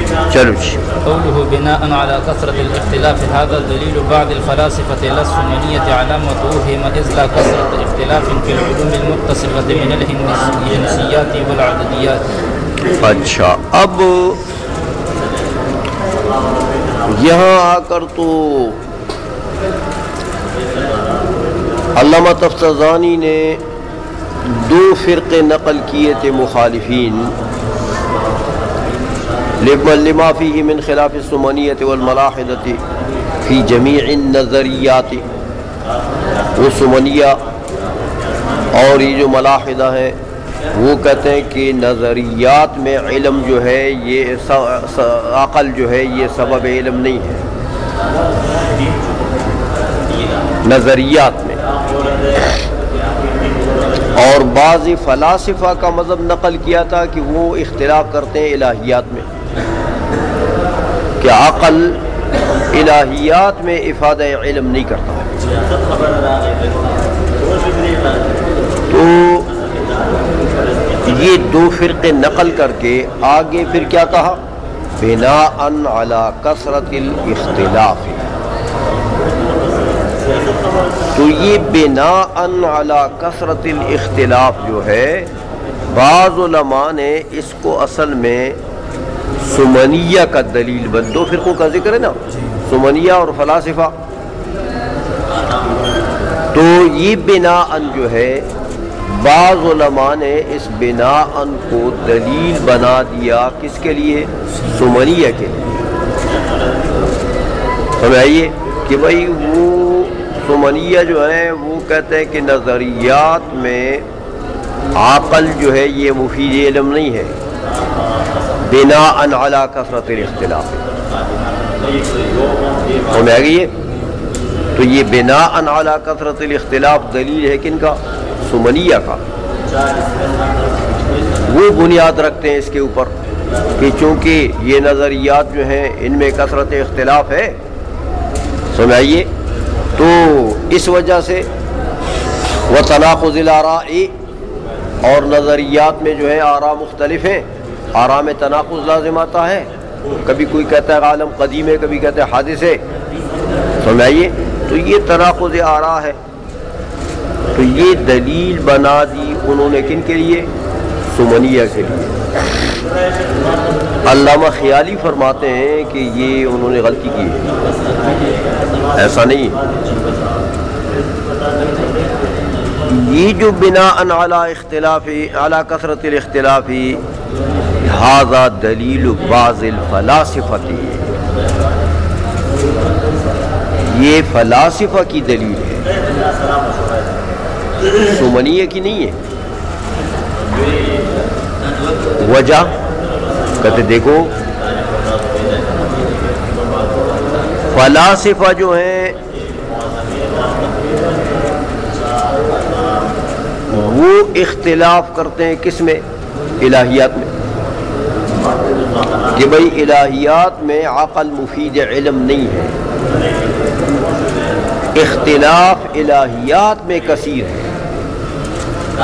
کثرت اختلاف الہیات میں۔ اور کوئی صفات باری تعالیٰ کو عین مانتا ہے، کوئی اس کو غیر بھی نہیں مانتا، عین بھی نہیں مانتا، کوئی غیر مانتا ہے، وہ ایک وہاں پر ایک عظیم اختلاف ہے الہیات میں۔ سمجھ میں آ گئی ہے؟ تو باری تعالیٰ کی ذات سے جب بات کرتے ہیں تو وجوب اور وجوب کے اعتبار سے بات کرتے ہیں، پھر وجوب بالذات ثابت کرتے ہیں، تو وجوب بالذات ثبوت کے بعد پھر صفات کو جب ثابت کرتے ہیں تو کوئی کہتا ہے قائم بالذات ہیں، عوارض ہیں وہ، پھر اس کے اوپر اعتراضات ہوتے ہیں، پھر کوئی کہتا نہیں قائم بالذات نہیں ہے، باری تعالیٰ کی ذات سے قائم ہے، قائم بالغیر ہیں، باری تعالیٰ کی ذات کے ساتھ قائم ہے، تو پھر اعتراضات اور جوابات، ایک لمبا معاملہ ہے وہاں پر۔ تو کثرت اختلاف جو ہے اس کا تعلق الہیات سے، نظریات سے نہیں ہے۔ نظریات میں بے شک اختلاف ہے لیکن کثیر نہیں ہے، کثیر اختلاف جو ہے وہ الہیات میں، اور اس کی دلیل بتاتے ہیں، کہتے ہیں دیکھو نظریات میں یہ علوم ہندسیات اور عددیات یہ سب داخل ہے۔ نظریات میں یہ علم ہندسہ سمجھ آئیے، اور یہ میتھس وغیرہ یہ سب داخل ہے۔ ان میں کہاں اتنا اختلاف سمجھ آئیے؟ اس لیے یہ بات بنتی بھی نہیں ہے اگر یہ سمنیہ کے لیے دلیل بنا دی جائے، تو بات بنتی بھی نہیں۔ اس لیے یہ جن لوگوں نے سمنیہ کے لیے دلیل بنایا انہوں نے غلطی کی ہے، ان کی دلیل نہیں ہے بلکہ یہ بعض فلاسفہ کی دلیل ہے۔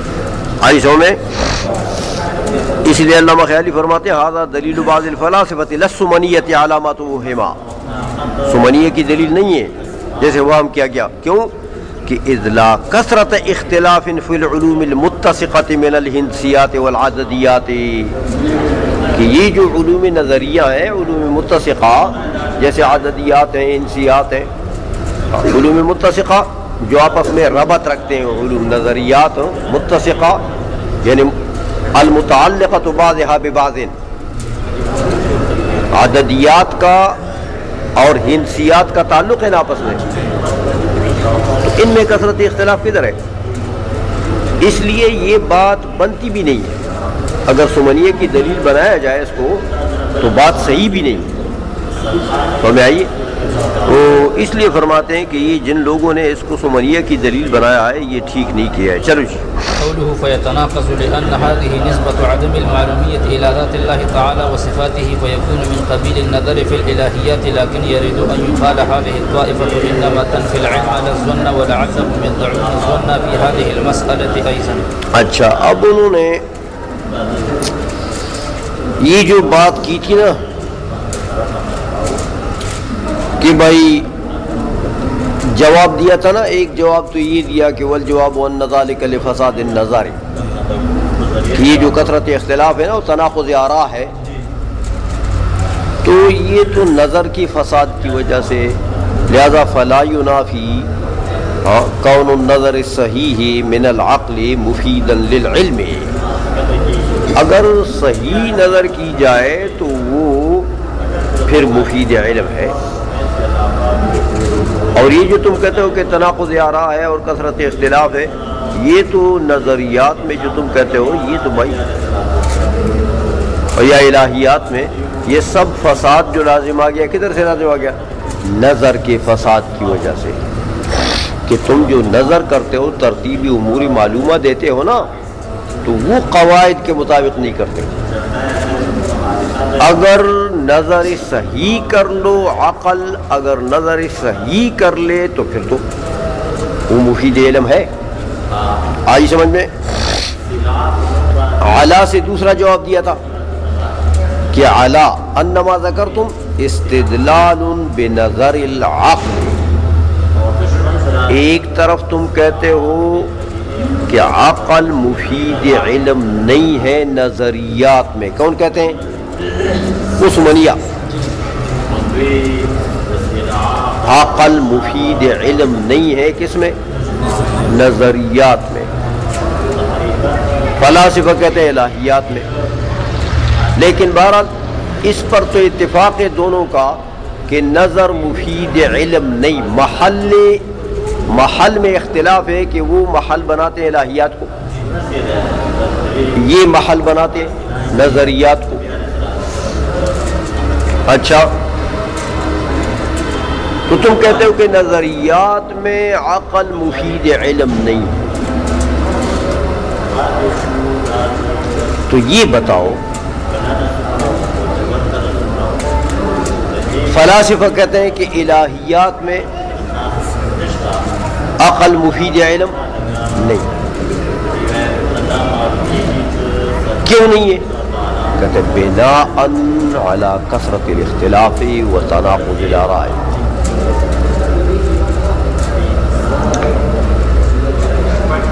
تو یہ جو تم نے دلیل دی ہے، ایک طرف کہتے ہو کہ الہیات میں یہ عقل مفید علم نہیں ہے. نہیں. اچھا تو دوسری طرف دلیل کیا دیتے ہو اس دعوے پر؟ بناء علی کثرت الاختلاف و تناقض الآراء. یہ دلیل ہے نا. تو یہ دلیل عقلی ہے کہ نقلی ہے؟ ایک طرف کہتے ہو عقل مفید علم نہیں ہے، دوسری طرف عقلی دلیل سے دعویٰ ثابت کرتے ہو.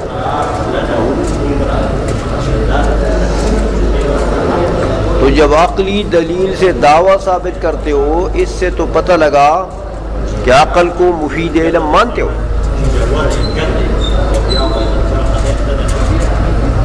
تو یہ کیا دغلی پالیسی ہے بھائی؟ زبان سے کہتے ہو کہ عقل مفید علم نہیں ہے، تو جب دلیل دیتے ہو اسی دعوے کے لیے دلیل دیتے ہو تو عقلی دلیل دیتے ہو تو فیتناقض. دیکھا؟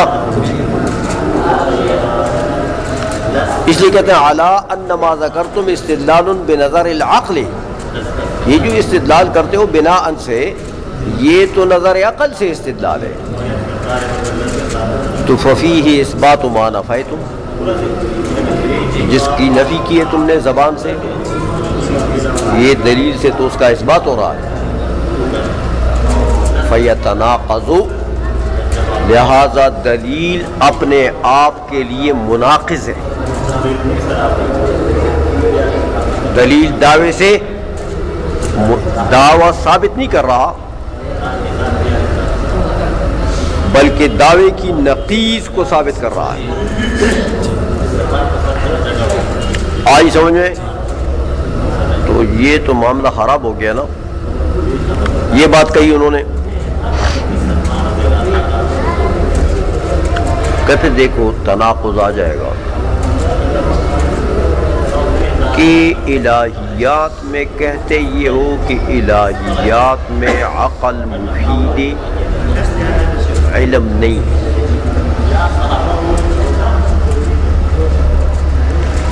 تو اس کا کیا مطلب ہے؟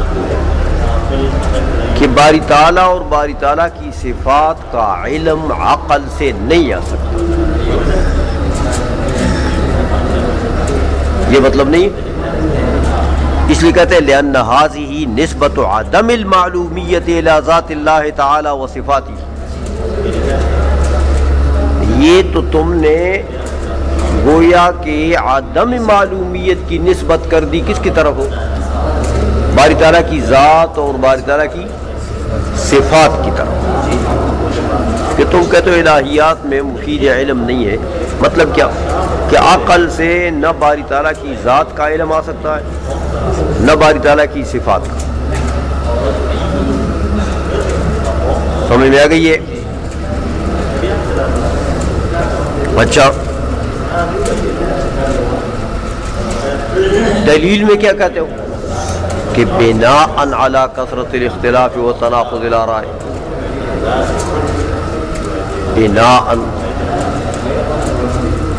تو ادھر کہتے ہو کہ باری تعالیٰ کی ذات اور صفات جو ہے وہ معلوم نہیں ہے، وہ مجہول ہے، عقل وہاں علم کا مفید نہیں ہے، ادھر عقل کو مفید علم قرار دیتے ہو بناء علی کثرت الاختلاف و تناقض الآراء سے۔ اس سے تو پتہ لگتا ہے کہ دلیل جب تم عقلی دیتے ہو اس مدعا کے اوپر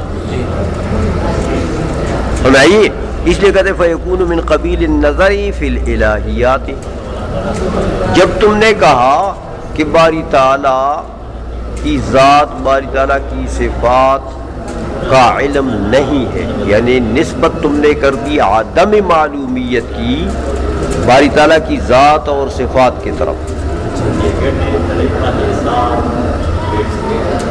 تو دو طریقے سے رد کرتے ہیں علامہ خیالی۔ ایک تو اس طریقے سے کہ یہ جو دلیل دے رہے ہو یہ اس کا منافی ہے، دوسرا یہ کہ یہ بتاؤ کہ عقل تم کہتے ہو مفید علم فی الالہیات نہیں، تو عدم معلومیت کا حکم باری تعالیٰ کی ذات اور صفات پر تم نے لگا دیا کہ نہیں لگایا؟ کیا خیال ہے؟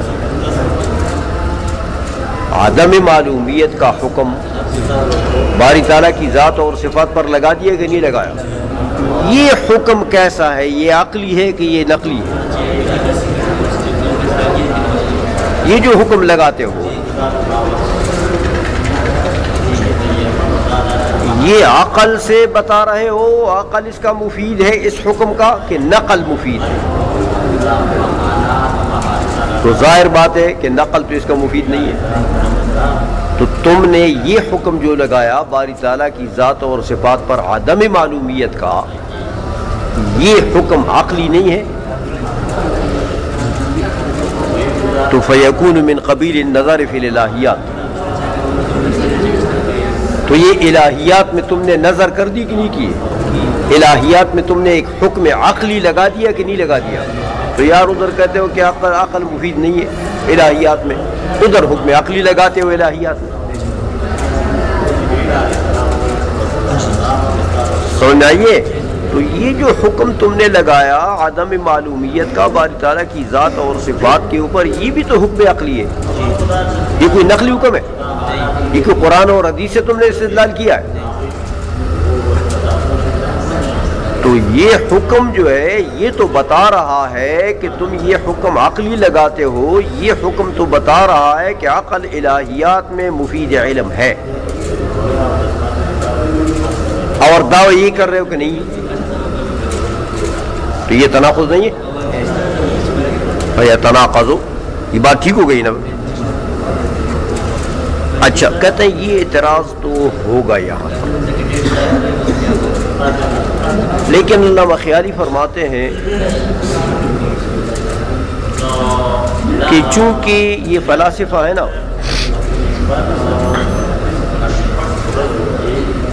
یہ بھی بڑے ہوشیار لوگ ہیں، کہتے ہیں یہ فلاسفہ میں ایک فرقہ ہے بعض فلاسفہ، وہ ان کی جان چھڑا لے گا، وہ کہتے ہیں کہ عقل الہیات میں مفید علم نہیں۔ اس کا کیا مطلب ہے؟ علم سے مراد یقین ہے کہ الہیات میں عقل مفید یقین نہیں ہے، علم یقینی کا مفید نہیں ہے، علم ظنی کا مفید مانتے ہیں۔ علم ظنی کا مفید مانتے ہیں. تو یہ جو فلاسفہ کہتے ہیں کہ بھئی الہیات میں عقل مفید علم نہیں ہے، اس علم سے مراد وہ کیا لیتے ہیں؟ علم یقینی. تو اب وہ جواب بن جائے گا. کہتے ہیں یہ جب ہم اعتراض کر دیں گے نا کہ بھئی یہ تو تم نے حکم عقلی لگا دیا باری تعالیٰ کی ذات اور صفات کے اوپر، تو ادھر کہتے ہو کہ عقل مفید علم نہیں ہے، تو ادھر تو تمہارے خود پتہ لگ گیا کہ عقل مفید علم ہے. تو وہ جواب دے دے گی کہ بھئی یہ جو حکم ہے نا عدم معلومیت کا جو لگایا ہے، یہ حکم ظنی ہے.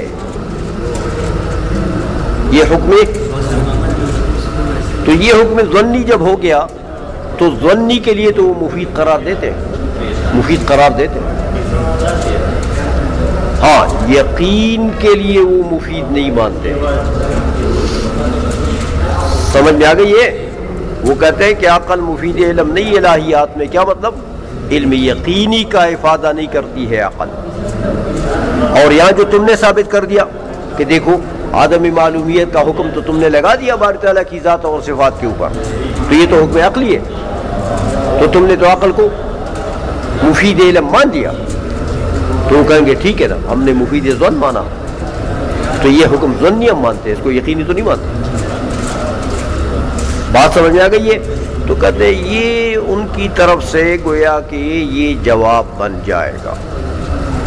اس لیے کہتے ہیں کہ لیکن یرید ان یقال، یہ جو تناقض ہم نے قائم کیا نا، اس کے اوپر یہ وارد ہو جائے گا کہ اگر یوں کہا جائے کہ ہذہ الطائفۃ، یہ جو فلاسفہ کا طائفہ ہے نا، انما تنفی العلم لا الظن، یہ نفی کرتے ہیں عقل سے کس کا؟ علم یقینی کا. لا الظن، ظن کا سلب نہیں کرتے. کہتے ہیں ظن کے لیے تو مفید ہے یا یقین کے لیے مفید نہیں. آئیشوں میں وَلَعَلَّهُمْ يَدَّعُونَ الظَّنَّ فِي هَذِهِ الْمَسْأَلَةِ أَيْضًا، اور یہ جو مسئلہ ہے نا کہ باری تعالیٰ کی ذات اور صفات پر تم نے حکم عدم معلومیت کا لگا دیا، یہ جو مسئلہ ہے اس میں بھی وہ دعوی ظن کرتے ہیں کہ بھئی یہ حکم ظنی ہے. تو ظن کے لیے تو عقل مفید ہے، ہم تو ظن کے لیے مفید مانتے ہیں. تو یہ جو حکم لگ گیا اس مسئلے میں، اس سے یہ ثابت نہیں ہوتا کہ یقین کے لیے بھی مفید ہے. اس لیے ہمارے مدعا اور دلیل میں تناقض نہیں ہے.